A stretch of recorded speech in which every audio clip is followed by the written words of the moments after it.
प्रिय माताओं, बहनों और भाइयों, आप सभी का हार्दिक स्वागत है आपके अपने धार्मिक और भक्ति से भरे चैनल कथा दर्पण में। आज हम लेकर आए हैं संकटों को हरने वाले शक्ति, साहस और अटूट भक्ति के प्रतीक भगवान श्री हनुमान जी को समर्पित पावन और अत्यंत चमत्कारी मंगलवार व्रत कथा। ये कथा केवल सुनने मात्र से ही जीवन में आने वाले बड़े से बड़े संकट, भय, चिंता और दरिद्रता का नाश होने लगता है और घर में सुख, शांति, अटूट समृद्धि तथा विजय का आगमन होता है। प्रिय श्रोतागण, मंगलवार का दिन अष्ट सिद्धि और नवनिधि के दाता संकट मोचन हनुमान जी को समर्पित माना गया है। शास्त्रों में स्पष्ट कहा गया है कि जिस मनुष्य पर बजरंग बली की असीम कृपा हो जाए, काल भी उसका कुछ नहीं बिगाड़ सकता। उसकी कुंडली के सभी दुष्ट ग्रह शांत हो जाते हैं, शत्रुओं का नाश होता है, असाध्य बीमारियों से मुक्ति मिलती है और जीवन के हर मार्ग में सफलता के द्वार खुल जाते हैं। आज के इस युग में हर व्यक्ति किसी न किसी अदृश्य बोझ तले दबा हुआ है। कोई अपनी भयंकर आर्थिक तंगी से रो रहा है, किसी का व्यापार पूरी तरह ठप हो चुका है, किसी के परिवार में क्लेश है, तो कोई अज्ञात भय और मानसिक तनाव से तड़प रहा है। लेकिन जब मनुष्य पूरी श्रद्धा, पवित्रता और अटूट विश्वास के साथ मंगलवार के दिन केसरी नंदन हनुमान जी की शरण में जाता है, तब उसके जीवन की दिशा और दशा दोनों बदलते देर नहीं लगती। यह पावन व्रत केवल एक धार्मिक नियम नहीं है, बल्कि यह प्रभु के चरणों में सर्वस्व समर्पण का मार्ग है। जो भक्त इस पवित्र दिन पर लाल वस्त्र धारण करके पवन पुत्र को सिंदूर, चमेली का तेल, लाल फूल और बूंदी का प्रसाद अर्पित करता है और एकाग्र चित्त होकर इस मर्मस्पर्शी कथा का श्रवण करता है, उसके हृदय का अंधकार दूर हो जाता है। यह कथा आज आपके अंतर्मन को पूरी तरह से झकझोर देगी, आपकी आंखों को नम कर देगी और आपके भीतर एक नई चेतना और सकारात्मक ऊर्जा का संचार करेगी। कथा का एक एक शब्द, एक एक संवाद आपके दिल की गहराइयों को छुएगा। इसलिए आप सभी से प्रार्थना है कि इस मर्मस्पर्शी कथा को बीच में बिल्कुल न छोड़ें और अंत तक पूरी तन्मयता से सुनें, क्योंकि अधूरा श्रवण कभी भी फलदायी नहीं होता। यदि आप भी संकट मोचन हनुमान जी के सच्चे भक्त हैं, तो अभी कमेंट बॉक्स में पूरी श्रद्धा से जय श्री राम, जय हनुमान अवश्य लिखें। तो आइए अपने चंचल मन को शांत करके प्रभु का ध्यान लगाते हुए आरंभ करते हैं मंगलवार व्रत की यह परम पावन और चमत्कारी कथा। बोलिए संकट मोचन हनुमान जी महाराज की जय, प्रभु श्री रामचंद्र जी की जय। प्राचीन आर्यावर्त के आलिंगन में बसा हुआ, चारों ओर से ऊंचे ऊंचे वृक्षों और कल कल बहती पवित्र नदियों से घिरा हुआ एक अत्यंत सुंदर, मनोरम और शांत गांव था, जिसका नाम था रामेश्वर। रामेश्वर गांव की छटा अद्भुत थी, जहां सुबह सुबह पक्षियों की चहचहाहट के साथ ही मंदिरों से आती घंटियों की आवाजें पूरे वातावरण को दिव्य बना देती थीं। इसी पावन गांव में एक ब्राह्मण दंपति रहते थे, जिनका नाम था गुणवान और उनकी धर्मपत्नी सुनंदा। गुणवान अपने नाम के अनुरूप ही अत्यंत सदाचारी, वेदों के झाता, दयालु और भगवान के परम भक्त थे। वहीं सुनंदा अत्यंत रूपवती, सुशील, शांत स्वभाव की और पतिव्रता स्त्री थी। दोनों के भीतर एक दूसरे के प्रति अगाध प्रेम था और वे गांव के सभी लोगों के सुख दुख में हमेशा खड़े रहते थे। उनका जीवन वैसे तो बहुत शांत और सरल तरीके से बीत रहा था, लेकिन उनके आंगन में एक ऐसा सन्नाटा पसरा हुआ था जो हर बीतते दिन के साथ उनके दिलों को छलनी कर रहा था। विवाह के कई वर्ष बीत जाने के बाद भी उनकी कोई संतान नहीं थी, जिसके कारण उनके जीवन का सारा वैभव, सारा सुख उन्हें राख के समान प्रतीत होता था। सुनंदा जब भी गांव की अन्य महिलाओं को अपने बच्चों को गोद में खिलाते हुए देखती, उसका कलेजा मुंह को आ जाता। वह चुपचाप अपने घर के एक कोने में बैठकर घंटों आंसू बहाया करती थी। सूने आंगन को देखकर उसका दिल अंदर ही अंदर रोता रहता था। गुणवान भी अपनी पत्नी की इस पीड़ा को अच्छी तरह समझता था, पर वह खुद को बेबस पाकर केवल अपनी व्यथा को अपने भीतर ही दबा लेता था। समाज के ताने और लोगों की कड़वी बातें सुनंदा के हृदय को हर दिन एक नए तीर की तरह भेदती थीं। कोई उसे अपशगुनी कहता, तो कोई उसके सामने से अपना रास्ता बदल लेता था। इन सब दुखों से तंग आकर एक दिन सुनंदा ने रोते हुए अपने पति गुणवान के चरण पकड़ लिए और अत्यंत कातर स्वर में कहा, हे स्वामी, इस सूने जीवन से तो मृत्यु भली है। जिस आंगन में किसी बच्चे की किलकारी न गूंजे, वह घर तो श्मशान के समान है। लोग मुझे तरह तरह के उलाहने देते हैं, अब मुझसे यह दर्द और सहन नहीं होता। कृपा करके मुझे कोई मार्ग दिखाइए, अन्यथा मैं अपने प्राणों का परित्याग कर दूंगी। अपनी पत्नी के मुंह से ऐसी भयानक बात सुनकर गुणवान की आत्मा कांप उठी। उसने अपनी रोती हुई पत्नी को गले से लगाया, उसकी आंखों के आंसू पोंछे और बेहद गंभीर होकर कहा, हे प्रिय, तुम इस तरह अधैर्य मत हो। जीवन और मृत्यु, संतान और सुख, सब कुछ ईश्वर के हाथ में है। हमारे प्रारब्ध में जो लिखा है उसे केवल साक्षात ईश्वर ही बदल सकते हैं। मैंने निश्चय किया है कि अब मैं संकट मोचन हनुमान जी की शरण में जाऊंगा। वे ही हमारे इस घोर अंधकारमय जीवन में प्रकाश ला सकते हैं। मैं वन में जाकर तब तक उनकी कठिन तपस्या करूंगा जब तक वे हमें संतान का वरदान नहीं दे देते। पत्नी को ढाढ़स बंधाकर और घर की सारी जिम्मेदारी उसे सौंपकर गुणवान ने अपने हाथ में केवल एक कमंडल और हृदय में हनुमान जी की अटूट भक्ति लेकर वन की ओर प्रस्थान कर दिया। गुणवान गांव की सीमा को पार कर एक अत्यंत घने, निर्जन और भयानक वन में पहुंच गया, जहां हिंसक पशुओं की दहाड़ें गूंज रही थीं। लेकिन गुणवान के मन में न तो कोई भय था और न ही कोई संकोच। उसके भीतर केवल अपनी पत्नी का रोता हुआ चेहरा और हनुमान जी की कृपा पाने की तीव्र तड़प थी। उसने एक विशाल और प्राचीन पीपल के वृक्ष के नीचे, जहां शांत वातावरण था, अपना आसन जमा लिया। उसने अपनी आंखें बंद कर लीं, दोनों हाथ जोड़ लिए और अपने पूरे अस्तित्व को हनुमान जी के चरणों में समर्पित करते हुए ओम हम हनुमते नमः का जाप करना शुरू कर दिया। दिन बीतने लगे, हफ्तों बीत गए और फिर महीने गुजरने लगे। गुणवान की तपस्या हर दिन के साथ और अधिक कठिन होती जा रही थी।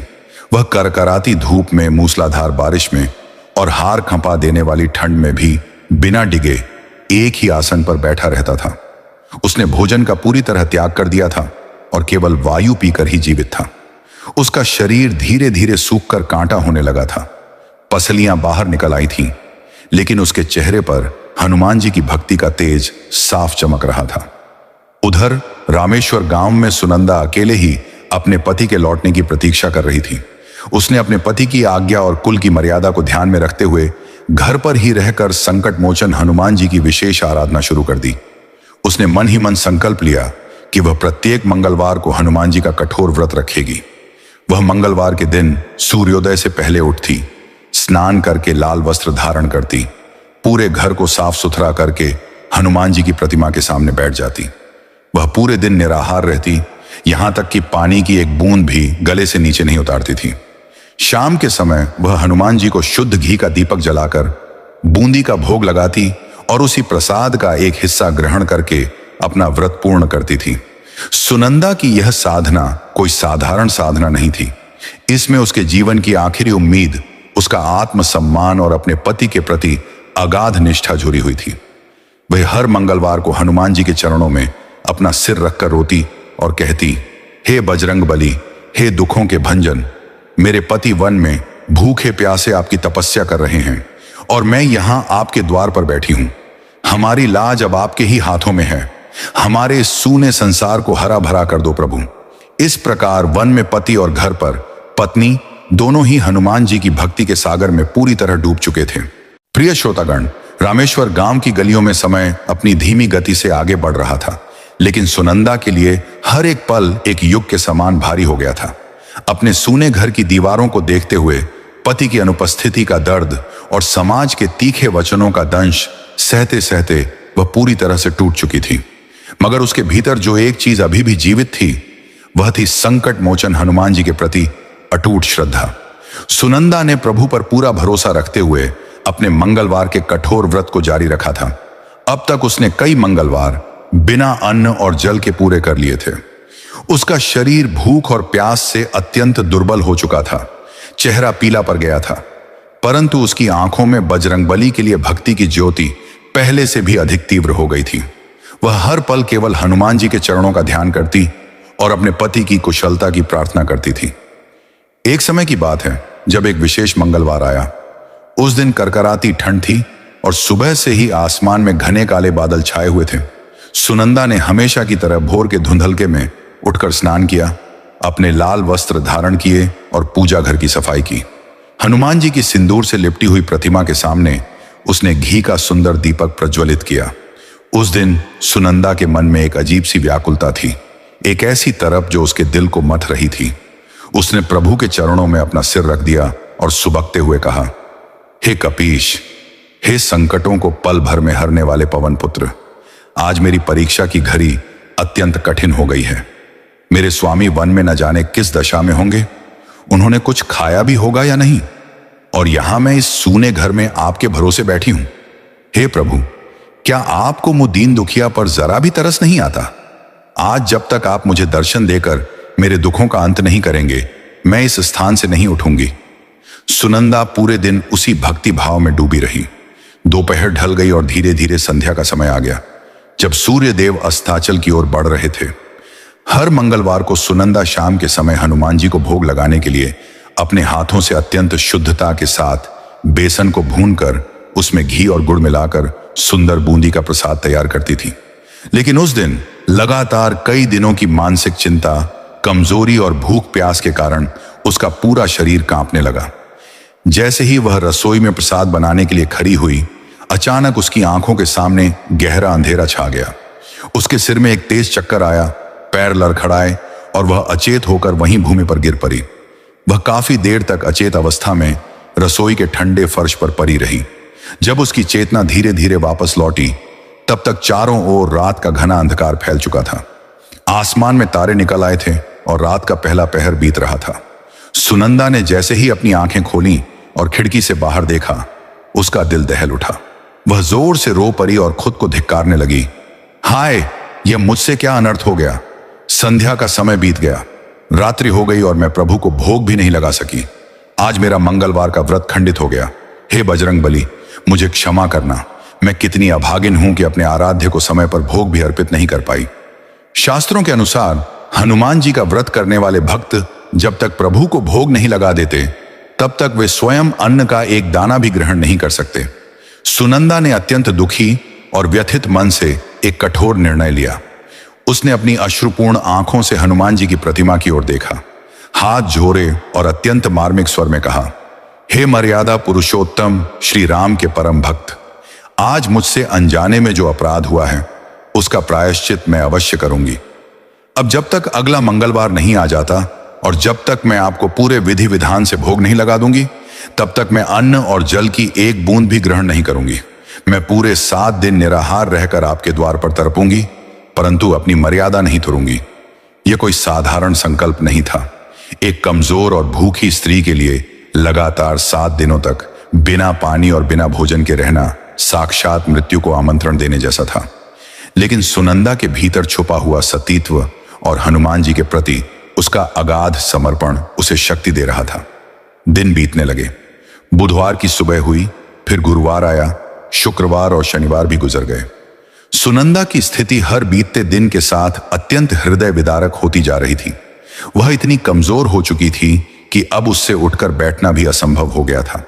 उसका कंठ सूखकर पूरी तरह काठ बन चुका था, होंठ फट गए थे और सांसें अत्यंत धीमी चल रही थी। वह केवल अपने मन ही मन हनुमान जी का नाम जप रही थी। गांव के लोग जब उसके घर के पास से गुजरते तो उसकी यह दशा देखकर उनकी रूह कांप जाती थी। लोग आपस में बातें करते कि यह स्त्री अपने हठ में अपने प्राण गंवा बैठेगी, लेकिन सुनंदा को दुनिया की किसी बात की परवाह नहीं थी। उसका पूरा अस्तित्व केवल अपने आराध्य के चरणों में लीन हो चुका था। उधर जब सोमवार की रात आई तो सुनंदा के प्राण उसके कंठ तक आ चुके थे। उसकी आंखें पूरी तरह से पथरा गई थीं और ऐसा प्रतीत हो रहा था कि वह किसी भी क्षण अपने प्राण त्याग देगी। अपने भक्त की ऐसी मर्मस्पर्शी और निष्कपट तरफ को देखकर साक्षात संकट मोचन हनुमान जी का सिंहासन डोल उठा। प्रभु अपने भक्तों को कभी संकट में नहीं देख सकते, और यहां तो एक भोली और पवित्र स्त्री उनके लिए अपने प्राणों की बाजी लगा चुकी थी। साक्षात करुणा के सागर बजरंग बली का हृदय पिघल गया। उन्होंने सुनंदा की भक्ति की परीक्षा को पूर्ण माना और उसकी सुध लेने के लिए स्वयं धरती पर आने का मन बना लिया। प्रिय श्रोतागण, सोमवार की वह काल रात्रि रामेश्वर गांव के इतिहास में सबसे भारी रात थी। सुनंदा के प्राण उसके सूखे हुए होंठों पर अटके हुए थे। घर के कोने में रखा हुआ वह मिट्टी का दीपक अब बुझने की कगार पर था। ठीक उसी तरह जैसे सुनंदा के जीवन की लौ भी अब मंद पड़ चुकी थी। उसकी बंद आंखों के कोरों से आंसुओं की आखिरी बूंदें सूख कर जम चुकी थीं। उसका मन अब शब्दों में प्रार्थना करने के योग्य भी नहीं बचा था, लेकिन उसके अंतर्मन की मूक पुकार ब्रह्मांड को भेद रही थी। और तभी मध्यरात्रि के उस सन्नाटे को चीरती हुई एक दिव्य घटना घटी। अचानक सुनंदा के सूने और अंधकारमय पूजा घर में एक तीव्र अलौकिक प्रकाश फैल गया। वह प्रकाश इतना शीतल और ओजस्वी था कि कमरे का कोना कोना सूर्य की पहली किरण की तरह चमक उठा। वातावरण में चमेली और पारिजात के फूलों की अत्यंत सौंधी और मनमोहक सुगंध तैरने लगी। हवा में एक अजीब सी गर्माहट और सुरक्षा का एहसास घुल गया।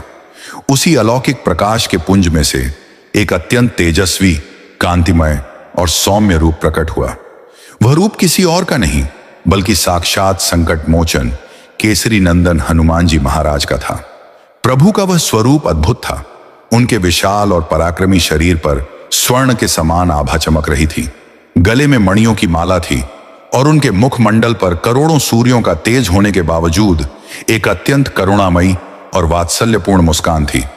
हनुमान जी ने अत्यंत दयालु दृष्टि से भूमि पर अचेत परी अपनी उस परम भक्त सुनंदा को देखा, जिसने उनके नियम और मर्यादा की रक्षा के लिए अपने प्राणों को दांव पर लगा दिया था।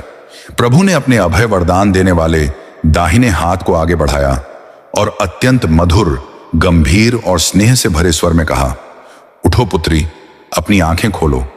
तुम्हारी 7 दिनों की यह घोर परीक्षा और तुम्हारी अटूट निष्ठा पूर्ण हुई। देखो, तुम्हारा यह संकट मोचन हनुमान स्वयं तुम्हारे द्वार पर खड़ा है। प्रभु की वह दिव्य और मेघ जैसी गंभीर वाणी जैसे ही सुनंदा के कानों में पड़ी, उसके मृतप्राय शरीर में अचानक एक चमत्कारी चेतना का संचार हो गया। उसके अंगों की शिथिलता पल भर में गायब हो गई। सुनंदा ने अत्यंत धीमे धीमे अपनी आंखें खोली। सामने साक्षात हनुमान जी को खड़ा देख उसे अपनी आंखों पर विश्वास नहीं हुआ। उसे लगा कि वह मृत्यु के निकट है और कोई सुंदर स्वप्न देख रही है। उसने अपनी आंखें मली और जब उसने प्रभु के चरणों की साक्षात धूल को अपनी उंगलियों से छुआ तो उसका पूरा रोम रोम सिहर उठा। वह बिलख बिलख कर रो पड़ी और घिसटती हुई प्रभु के पावन चरणों में गिर गई। उसने हनुमान जी के चरणों को अपने आंसुओं से धो दिया। रुंधे हुए कंठ और कांपती आवाज में सुनंदा बोली, हे त्रिलोक के स्वामी, हे अनाथों के नाथ, क्या आप सचमुच इस दासी के सूने घर में पधारे हैं? प्रभु, मुझसे अनजाने में जो अपराध हुआ था, क्या आपने उसे क्षमा कर दिया? मैं कितनी धन्य हूं कि मुझे आपके साक्षात दर्शन प्राप्त हुए। सुनंदा की यह अगाध और निश्चल ममता देखकर हनुमान जी का हृदय भर आया। उन्होंने अपने कोमल हाथों से सुनंदा के सिर पर हाथ रखा, उसे सांत्वना दी और उसे उठाकर खड़ा किया। हनुमान जी ने स्नेहपूर्वक कहा, हे पवित्र सती, तुम स्वयं को अभागिन मत कहो। तुमने और तुम्हारे पति ने जिस निश्चल भाव से मेरी आराधना की है, उससे मैं अत्यंत प्रसन्न हूं। तुम्हारी भक्ति ने मुझे विवश कर दिया कि मैं स्वयं आकर तुम्हारी सुध लूं। तुमने मेरे व्रत की मर्यादा के लिए 7 दिनों तक अन्न जल का त्याग कर जो कष्ट सहा है, उसका फल तुम्हें अवश्य मिलेगा। मांगो पुत्री, तुम मुझसे क्या वरदान मांगना चाहती हो? आज तुम्हारे लिए ब्रह्मांड का कोई भी सुख दुर्लभ नहीं है। सुनंदा ने हाथ जोड़कर सिर झुकाकर अत्यंत विनीत स्वर में कहा, हे कृपा निधान, आपके दर्शन पाकर मेरी हर भूख, हर प्यास और हर दुख मिट गया है। मुझे संसार के किसी धन दौलत या वैभव की लालसा नहीं है। बस एक ही कसक है प्रभु, इस सूने आंगन में समाज के ताने सुनते सुनते मेरा हृदय छलनी हो चुका है। मेरे स्वामी वन में भूखे प्यासे आपकी तपस्या कर रहे हैं। कृपा करके हमारे इस सूने जीवन को हरा भरा कर दीजिए। हमें एक ऐसी संतान प्रदान कीजिए जो आपके चरणों की भक्त हो और हमारे कुल का नाम रोशन करे।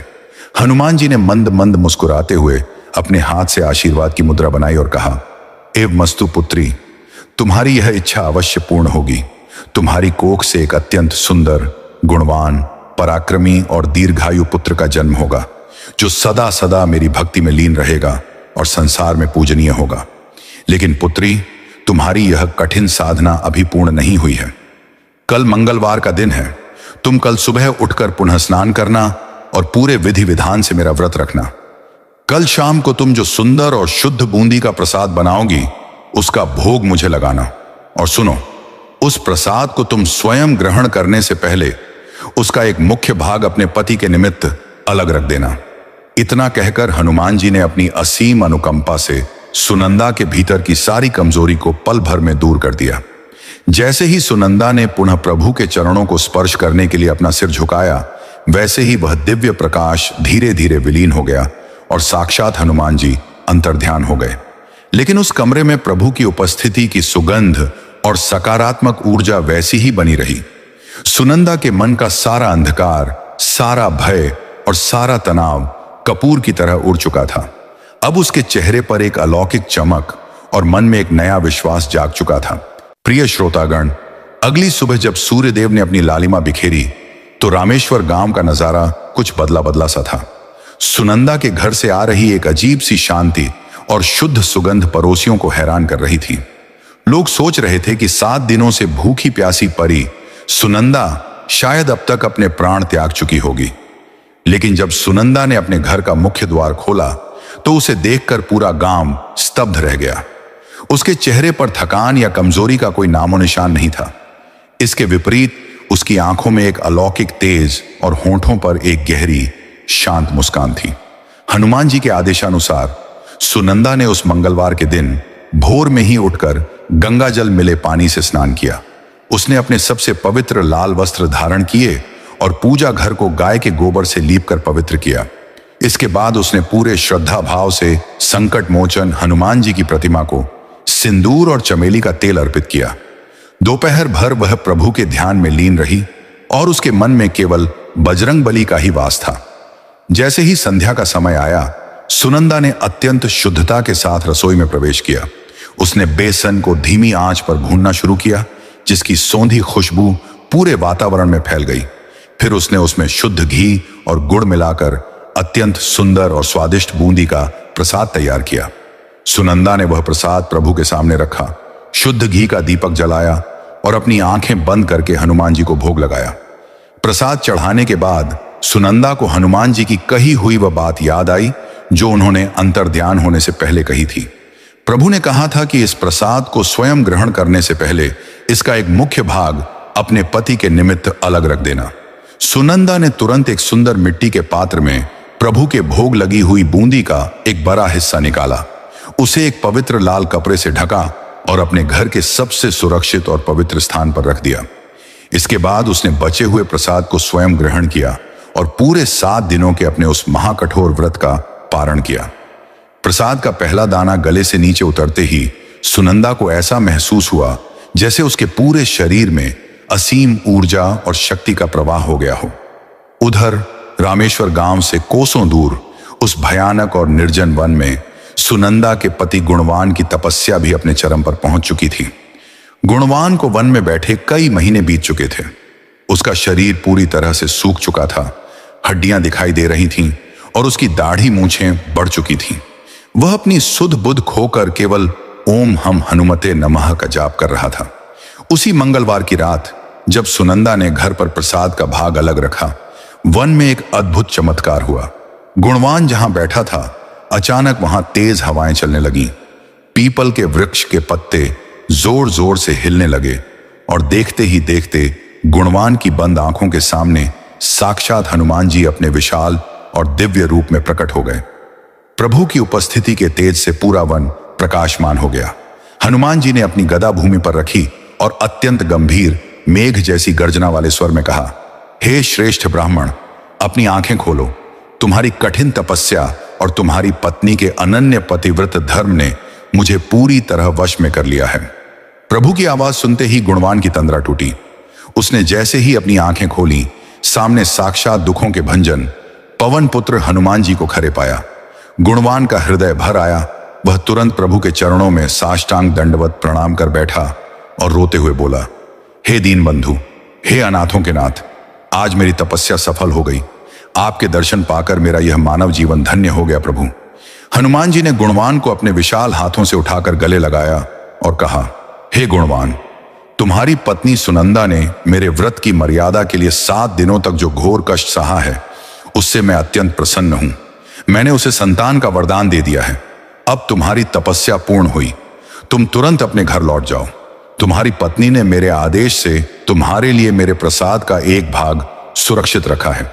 तुम घर जाकर उस पावन प्रसाद को ग्रहण करो, जिससे तुम्हें पुनः अपनी शक्ति प्राप्त होगी और तुम्हारे आंगन में जल्द ही किलकारी गूंजेगी।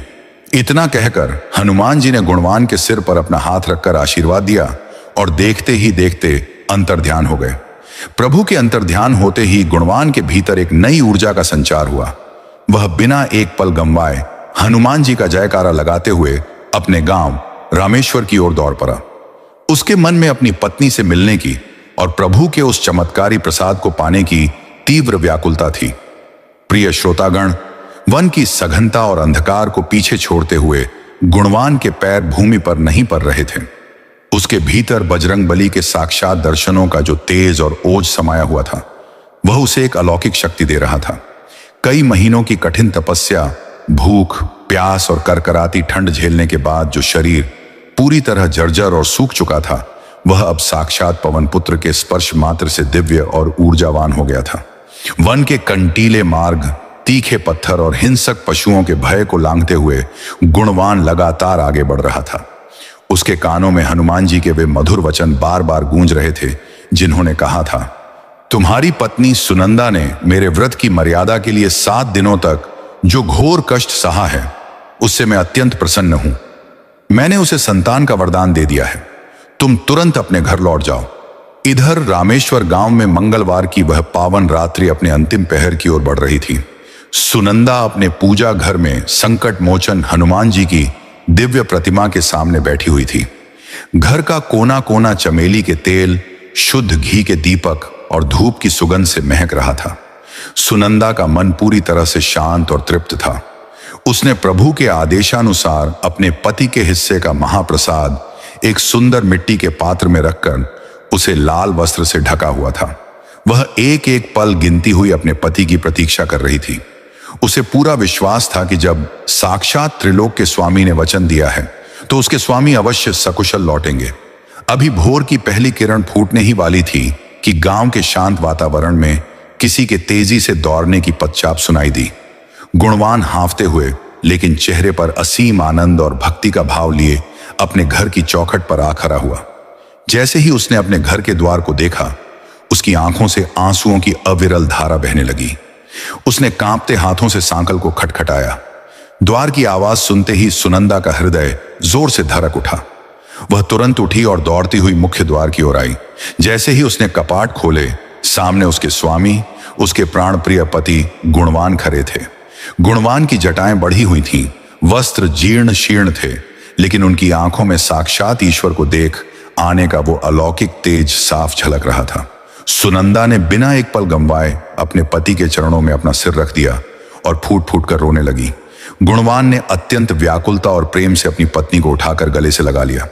दोनों के कंठ रुंधे हुए थे, आंखों से आंसू बह रहे थे और शब्दों की जगह केवल भावनाओं का ज्वार उमड़ रहा था।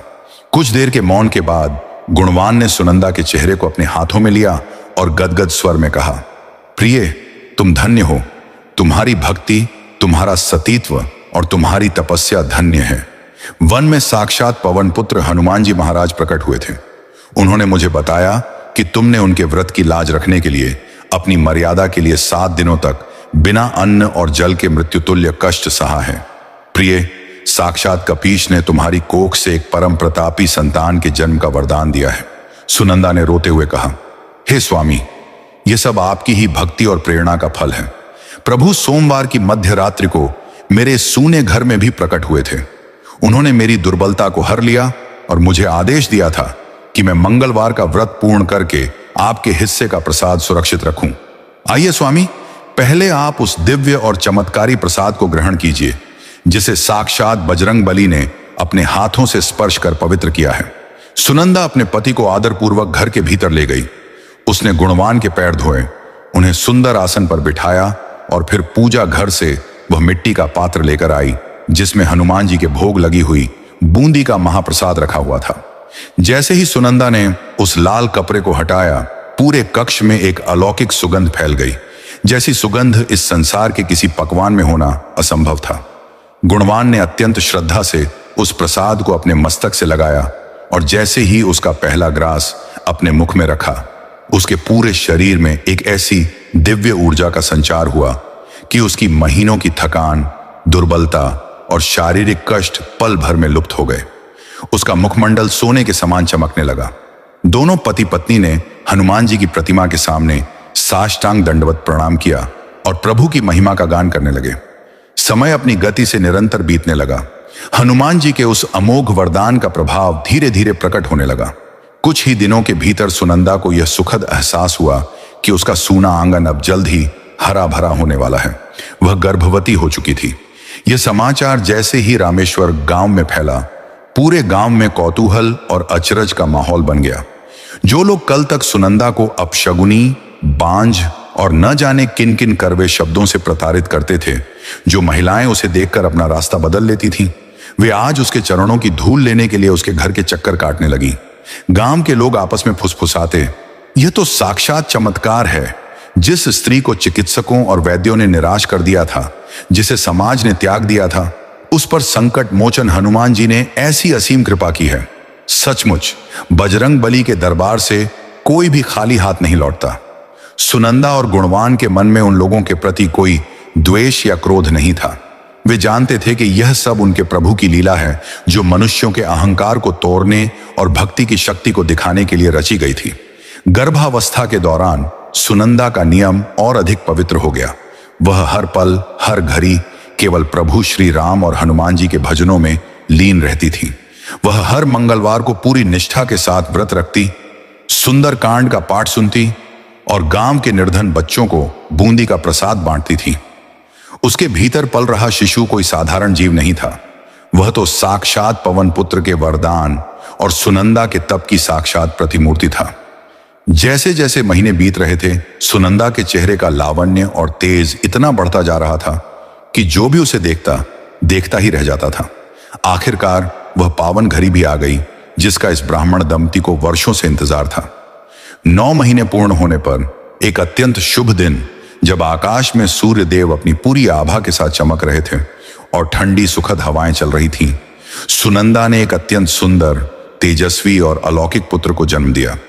उस बालक के जन्म लेते ही पूरे घर में जैसे खुशियों का उत्सव छा गया। बालक का मुख इतना कांतिमय था कि ऐसा प्रतीत होता था मानो स्वयं सूर्य देव का एक अंश पृथ्वी पर उतर आया हो। उसके हाथ पैर अत्यंत सुगठित थे और उसकी आंखों में एक अजीब सी गहराई और शांति थी। गुणवान ने जब अपने पुत्र को पहली बार अपनी गोदी में लिया तो उसके आनंद का ठिकाना न रहा। उसकी आंखों से हर्ष के आंसू टपक कर बालक के गालों पर गिर पड़े। उसने तुरंत हनुमान जी का ध्यान किया और मन ही मन कहा, हे प्रभु, आपने मुद्दीन पर जो उपकार किया है, उसका आर्ण मैं 7 जन्मों में भी नहीं चुका सकता। पूरे रामेश्वर गांव में बधाइयां गूंजने लगी। जो लोग कभी ताने मारते थे, वे आज मंगल गीत गा रहे थे।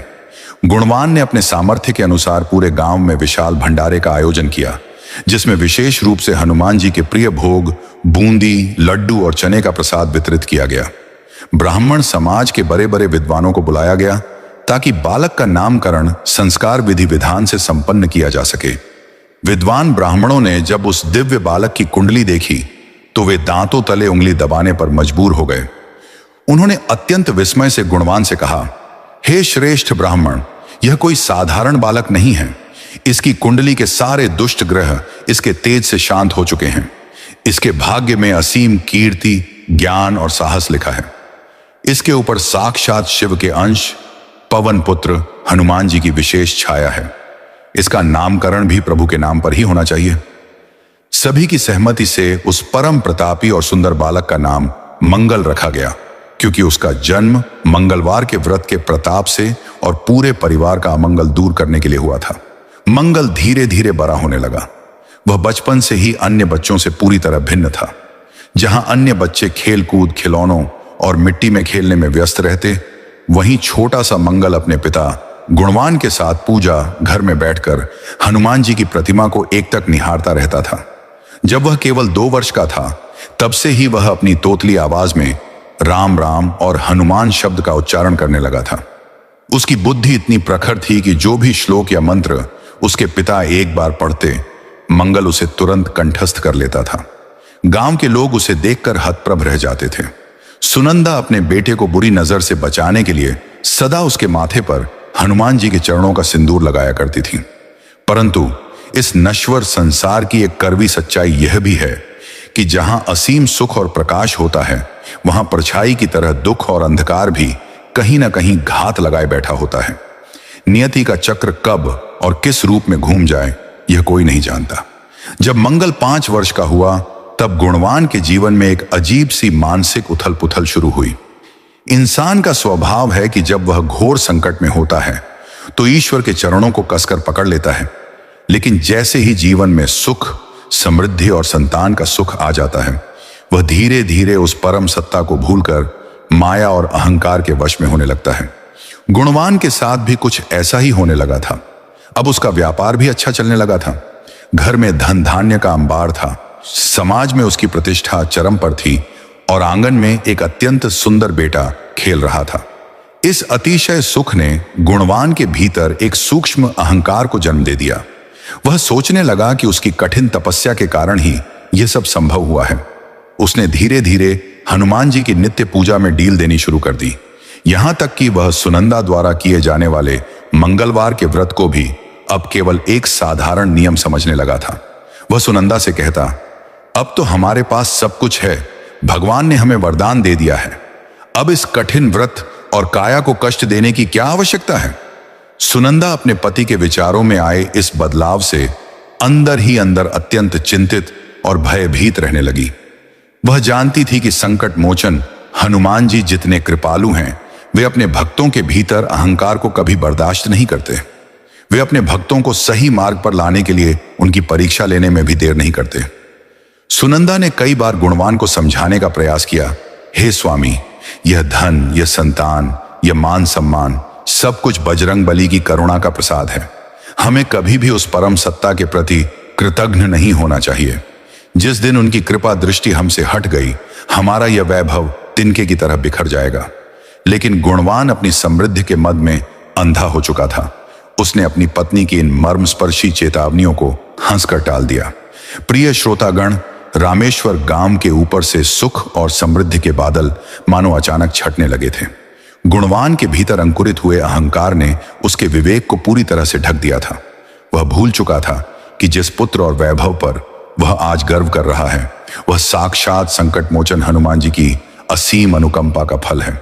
सुनंदा के मन में जो डर था, वह अब एक भयानक हकीकत बनकर सामने आने वाला था। नियति ने एक ऐसी बिसात बिछाई जिसने गुणवान के पूरे जीवन को झकझोर कर रख दिया। एक मंगलवार का दिन था।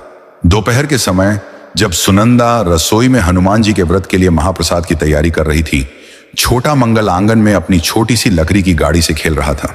गुणवान किसी व्यापारिक कार्य से घर के बाहर बरामदे में बैठा कुछ हिसाब किताब देख रहा था। तभी अचानक मंगल की गाड़ी लुढ़कती हुई घर के पीछे बने उस गहरे और पुराने कुएं की ओर चली गई, जो सालों से बंद पड़ा था और जिसके चारों ओर कंटीली झाड़ियां उगी हुई थीं। 5 वर्ष का अबोध बालक मंगल अपनी धुन में उस गाड़ी के पीछे पीछे द्वार पड़ा। गुणवान की नजर जैसे ही मंगल पर पड़ी, उसका दिल दहल उठा। उसने चिल्लाकर कहा, मंगल, रुको बेटा, उधर मत जाओ। लेकिन जब तक गुणवान अपनी जगह से उठता और दौड़ता, तब तक बहुत देर हो चुकी थी। मंगल का पैर एक तीखे पत्थर से टकराया, उसका संतुलन बिगड़ा और वह सीधे उस गहरे अंधकारमय कुएं में जा गिरा। कुएं के भीतर से एक भयानक चीख गूंजी और फिर गहरा सन्नाटा छा गया। मंगल! गुणवान की एक मर्मभेदी चीख पूरे गांव में गूंज उठी। वह पागलों की तरह दौड़ता हुआ कुएं के मुहाने पर पहुंचा। रसोई से सुनंदा भी अपना सारा काम छोड़कर भागी हुई आई। जब उसने सुना कि उसका एकमात्र लाडला, उसके जीवन का आधार उस काल के समान कुएं में गिर गया है, तो उसके पैरों तले की जमीन खिसक गई। वह वहीं छाती पीटकर रोने लगी। पल भर में पूरे रामेश्वर गांव के लोग वहां इकट्ठा हो गए। कुआं इतना गहरा और संकरा था कि उसके भीतर झांकने पर केवल खौफनाक अंधेरा ही दिखाई दे रहा था। गांव के साहसी युवकों ने रस्सियों के सहारे कुएं में उतरने का प्रयास किया, लेकिन भीतर जहरीली गैसों और भारी अंधकार के कारण कोई भी ज्यादा नीचे नहीं जा सका। जो भी नीचे जाने की कोशिश करता, उसका दम घुटने लगता। लोगों ने निराशा में अपने सिर झुका लिए।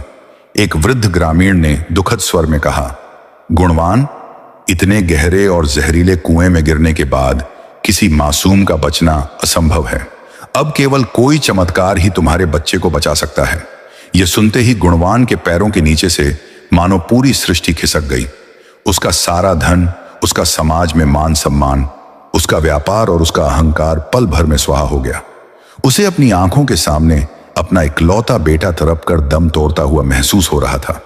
इस घोर संकट की घड़ी में अचानक गुणवान को अपनी पत्नी सुनंदा की वे बातें याद आईं जो वह हमेशा कहती थी कि बजरंग बली के बिना इस संसार में एक पत्ता भी नहीं हिलता। गुणवान को अपनी भूल का एहसास हो गया। वह फूट फूट कर रोने लगा और कुएं की मिट्टी पर अपना सिर पटकते हुए चिल्लाया, हे संकट मोचन, हे पवन पुत्र हनुमान, मुझे क्षमा कर दो प्रभु। मैं अपने भाग्य के मद में अंधा हो गया था। मैं भूल गया था कि मेरा मंगल केवल आपका दिया हुआ एक आशीर्वाद है। हे दयालु प्रभु, मेरे उस मासूम बच्चे का क्या दोष है? उसके प्राणों की रक्षा कीजिए प्रभु। यदि आज मेरा बेटा नहीं बचा तो मैं भी इसी कुएं में कूदकर अपने प्राण दे दूंगा। गुणवान की यह पुकार साक्षात उसके हृदय की अंतरात्मा से निकली थी। उसकी आंखों से गिरते आंसू उसकी आत्मा के पश्चाताप को दर्शा रहे थे। उधर सुनंदा की दशा अत्यंत हृदय विदारक थी। उसने अपनी सुध बुध खो दी थी। वह रोती बिलखती हुई घर के भीतर भागी और हनुमान जी की प्रतिमा के सामने साष्टांग दंडवत गिर पड़ी।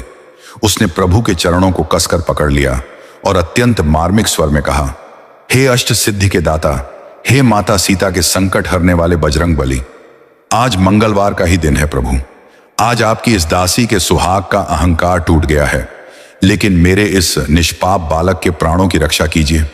आपने ही इसे मुझे अपनी गोद से दिया था, अब आप ही इसके रक्षक हैं। जब तक मेरा मंगल सकुशल बाहर नहीं आता, मैं अपनी सांसें रोक लूंगी। सुनंदा और गुणवान की यह मर्मस्पर्शी और सच्ची तरफ देखकर साक्षात संकट मोचन हनुमान जी का हृदय एक बार फिर पिघल गया। प्रभु अपने भक्तों को तरपता हुआ और उनका अहंकार नष्ट होने के बाद उन्हें बेसहारा कभी नहीं छोड़ते। और तभी कुएं के पास खड़े ग्रामीणों ने एक ऐसा दृश्य देखा जिसे देखकर उनकी आंखें फटी की फटी रह गईं। अचानक उस गहरे और खौफनाक कुएं के भीतर से एक दिव्य अलौकिक प्रकाश की किरणें बाहर आने लगीं। कुएं का वह जहरीला अंधकार पल भर में गायब हो गया और भीतर से चमेली के फूलों की तीव्र सुगंध आने लगी। सभी ग्रामीण विस्मय से कुएं के मुहाने की ओर बढ़े। उन्होंने देखा कि कुएं के सबसे निचले तल पर, जहां कंटीले पत्थर और जहरीले जीव हो सकते थे, वहां 5 वर्ष का बालक मंगल अत्यंत सुरक्षित बैठा हुआ था। चमत्कार तो यह था कि बालक मंगल के शरीर पर एक खरोंच तक नहीं आई थी। वह डरा या रो नहीं रहा था, बल्कि उसके चेहरे पर एक अद्भुत मुस्कान थी। उसने अपनी छोटी छोटी गोदी में हनुमान जी की एक छोटी सी सिंदूरी छवि को थाम रखा था। ऐसा प्रतीत हो रहा था मानो किसी अदृश्य विशाल और कोमल हाथ ने उसे कुएं में गिरते समय अपनी हथेली पर थाम लिया हो और अत्यंत धीरे से उसे नीचे बैठा दिया हो। जय बजरंग बली, संकट मोचन हनुमान की जय। पूरे रामेश्वर गांव में एक साथ सैकड़ों कंठों से जयकारा गूंज उठा। गांव के युवकों ने तुरंत रस्सी नीचे डाली और मंगल को अत्यंत सावधानी से बाहर निकाल लिया। जैसे ही मंगल कुएं से बाहर आया, गुणवान और सुनंदा ने द्वार कर उसे अपने सीने से लगा लिया।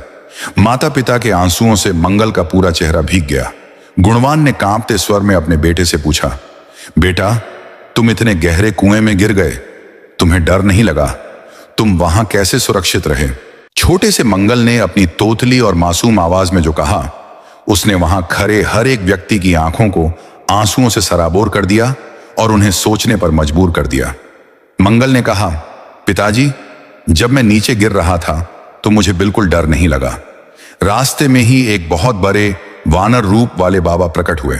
उनके शरीर से सोने जैसा उजाला निकल रहा था। उन्होंने मुझे अपनी बड़ी और बहुत कोमल हथेली पर उठा लिया। उन्होंने मेरे सिर पर हाथ फेरा और कहा कि बेटा, डरो मत, तुम्हारे माता पिता बाहर मेरे नाम का जाप कर रहे हैं। उन्होंने ही मुझे नीचे आराम से बिठाया और जब तक भैया लोग मुझे लेने नहीं आए, वे मेरे पास ही खड़े मुझे अपनी गदा दिखा रहे थे।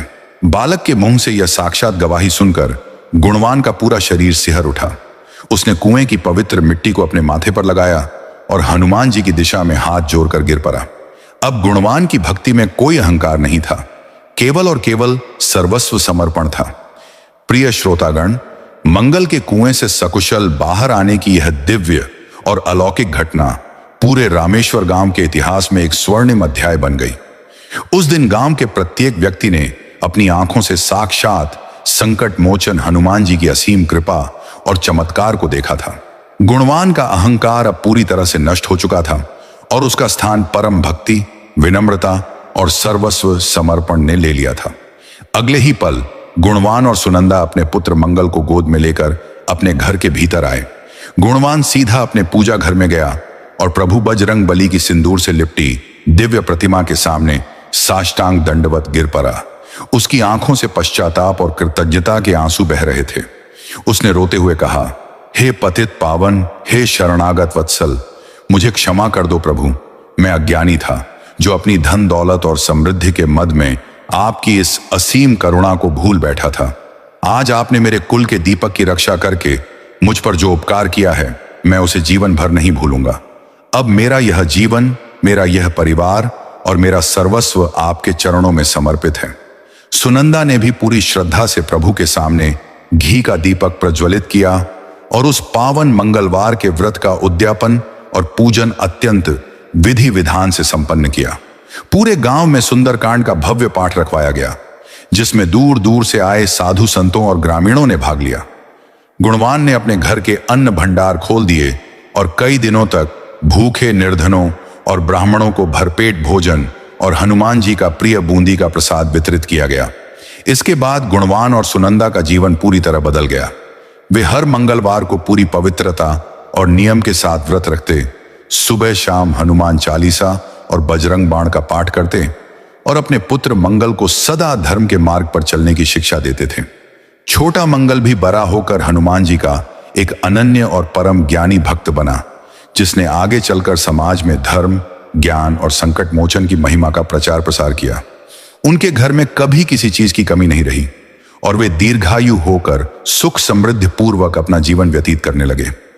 प्रिय श्रोतागण, संकट मोचन हनुमान जी की यह मंगलवार व्रत कथा अत्यंत फलदायी और चमत्कारी है। शास्त्रों और लोक मान्यताओं के अनुसार जो भी भक्त पूरी श्रद्धा, सच्चे मन और अटूट विश्वास के साथ इस पावन कथा का श्रवण करता है या इसे दूसरों को सुनाता है, बजरंग बली उसके जीवन के सभी दुखों, कष्टों, मानसिक तनावों और अज्ञात भयों को पल भर में दूर कर देते हैं। इस व्रत को करने से मनुष्य की कुंडली के सभी मंगल दोष और दुष्ट ग्रहों का प्रभाव शांत हो जाता है। घर में पसरी हुई दरिद्रता दूर होती है और अटूट धन धान्य तथा समृद्धि का वास होता है। शत्रुओं पर विजय प्राप्त होती है और असाध्य बीमारियों से मुक्ति मिलती है। सूने आंगन में संतान सुख की प्राप्ति होती है और परिवार में सदा सुख शांति बनी रहती है। प्रिय माताओं, बहनों और भाइयों, हमारा उद्देश्य इस चैनल कथा दर्पण के माध्यम से आप तक ऐसी ही दिव्य, सत्य और मर्मस्पर्शी पौराणिक कथाएं पहुंचाना है जो आपके जीवन में सकारात्मक बदलाव ला सकें।